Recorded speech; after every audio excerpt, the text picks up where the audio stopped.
ele propriamente não fundamenta a existência do perispírito, né? Ele simplesmente apresenta o perispírito e conceitua ele, né? O fundamento da existência do perispírito, ele faz no Livro dos Médiuns,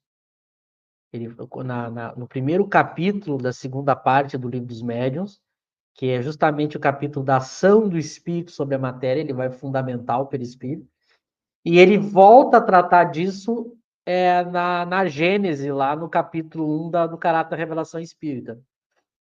Porque o perispírito, a gente vê alguns artigos históricos, alguns comentários históricos na própria Revista Espírita, que ele já era, de alguma certa maneira, com outros nomes, ele já se suspeitava da existência de algo que seria uma espécie de corpo da alma e traria a possibilidade da alma interagir com a matéria. Há alguns artigos que Kardec comenta sobre isso. Mas isso pouco foi tratado, né? Porque, veja, como o trabalho da filosofia está muito na parte do uso da razão e da imaginação, é muito difícil tentar filosoficamente imaginar o perispírito, né? Então faz muito sentido ele ter sido desenvolvido de uma maneira mais robusta através de uma ciência. E é um problema, às vezes Kardec consegue simplificar coisas de uma maneira, mas ele teve uma habilidade para tratar da teoria do perispírito, porque é uma coisa bem mais complexa do que parece. Às vezes a simplicidade de Kardec esconde o quanto é complexo o assunto. Porque a partir do momento que eu me proponho a tentar explicar como que a alma interage com a matéria, dependendo da explicação que eu for dar, eu posso cair em contradições ou me perder num labirinto aí que é difícil. Tanto que o Espiritismo, ele vai, graças a Kardec, principalmente, vai conseguir ter um caminho muito bom para isso. Porque primeiro que Kardec vai mostrar, ele chega a comentar sobre isso na Gênesis, que a ideia do perispírito, ela parte, como todos os princípios da doutrina, da observação dos fenômenos espíritas. Então, ele parte daí, que é uma coisa importante. Não foi que Kardec tratou dos fenômenos, tratou da teoria, e se propôs a elaborar uma hipótese simplesmente para tentar solucionar o problema. Não, do próprio fenômeno surgiu já a capacidade de observar. Então, por exemplo, se observou que os espíritos tinham um corpo que conseguia interagir na matéria, os fenômenos mostraram isso, porque as mesas se moviam, podia se ouvir e podia se sentir, inclusive, o corpo dos espíritos. As pessoas tomavam tapas, beliscões, sentiam os dedos, as mãos do espírito. As pessoas, muitas vezes, alguns fenômenos podia ser visto mãos tocando piano, movendo objetos. Então se percebeu que havia alguma coisa ali que conseguia realmente atuar na matéria sólida. Mas que, ao mesmo tempo, ela tinha características que a gente pode deduzir que não se trata de uma matéria conhecida, porque ela tinha um comportamento completamente diferente da nossa matéria conhecida.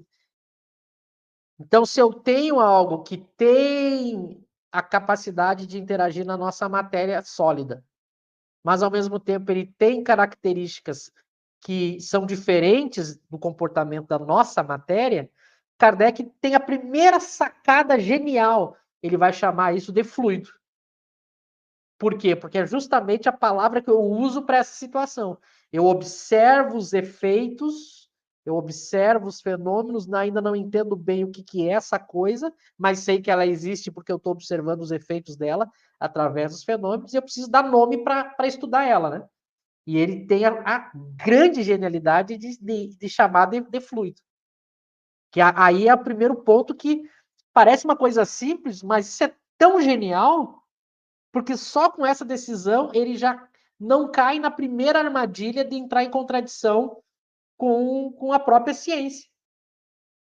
Porque se ele chega a não chamar de fluido e vai chamar propriamente de matéria, bom, se é matéria, para te chamar de matéria, então é porque tu conhece, tu tem uma noção da natureza daquele elemento ali que está atuando. Bom, se tu tem conhecimento desse elemento que está atuando, tu tem que dizer qual é ele. Mas Kardec não sabe qual é, então ele chama de fluido. Então essa é a primeira, por isso que é alguém muito habilidoso fazendo teoria. Depois a gente vai ter a própria revelação ou informação dos espíritos, já que o fenômeno inteligente, o fenômeno espírita, é um fenômeno curioso. É um fenômeno que eu posso, inclusive, pedir para o próprio fenômeno a explicação de si. Isso é uma coisa curiosa também no espiritismo. Ele tem, como é um fenômeno que tem um ser, é causado por algo inteligente, eu posso perguntar para o próprio fenômeno qual é a causa do fenômeno. E eles me ajudam a explicar o fenômeno, que é uma outra característica própria do fenômeno da ciência espírita. Então a gente tem também as informações que os espíritos vão dando esse corpo, sobre esse fluido que consegue atuar na nossa matéria, que é o perispírito. E aí Kardec como é que Kardec procede? As informações que os espíritos vão dando, elas não podem contradizer os fatos, os fenômenos espíritas, elas não podem entrar em choque com a ciência que estuda a matéria, e não podem entrar em contradição com princípios filosóficos do tipo, ele tem que mostrar que há um intermediário entre a alma e o mundo material. Por que ele tem que fazer isso? Porque se ele não coloca o intermediário, como que um ser imaterial vai atuar na matéria? Se fosse a alma pura e simplesmente, sem nenhum intermediário. Ou então ele estaria colocando a alma como um ser material. Bom, se a alma é um ser material, ele entraria em contradição com o princípio de não retrogradação. Porque se tudo que é matéria, ela pode mudar, se desfazer, se destruir, se alterar. Então, eu entraria em contradição com o princípio do progresso da alma. Então, nota, essas necessidades vão fazendo com que ele vá montando uma teoria e ele não pode resvalar em nenhum desses pontos. E ele consegue. Então, ele mostra que há um elemento, porque os fenômenos atestam isso, ao mesmo tempo ele usa a palavra certa, porque eu não tenho noção da sua natureza, e assim ele não entra em choque com as ciências, porque nas próprias ciências eu tenho muitas vezes fenômenos em que eu não sei explicar a natureza, mas eu sei tratar dos efeitos.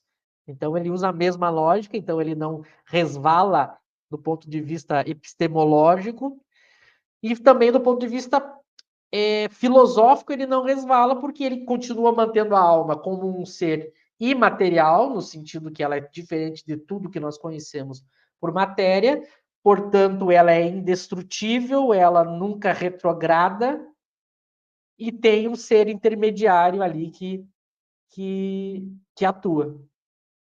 Então, eu vejo a beleza da construção. Claro que, como faz todo filósofo, todo cientista, eu poderia perguntar, bom, mas como que esse elemento semimaterial atua ou interage com o ser imaterial? Aí ele não tenta explicar, justamente porque ele não, se ele tenta explicar, ele também vai cair em contradição. Eu coloco o perispírito, mas alguns detalhes da sua natureza, por exemplo, eu não consigo explicar, e nem como a alma, mas a gente sabe que o fluido é algo que interage tanto com o mundo material quanto com o ser imaterial, por isso que ele é o intermediário. E para finalizar essa minha fala, percebam que quando ele vai conceituar o corpo físico e ele vai conceituar o perispírito, vocês notaram que ele usa exatamente 3 conceitos opostos, exatamente, simetricamente antônimos dos conceitos. Ele chama os dois de corpo, mas aí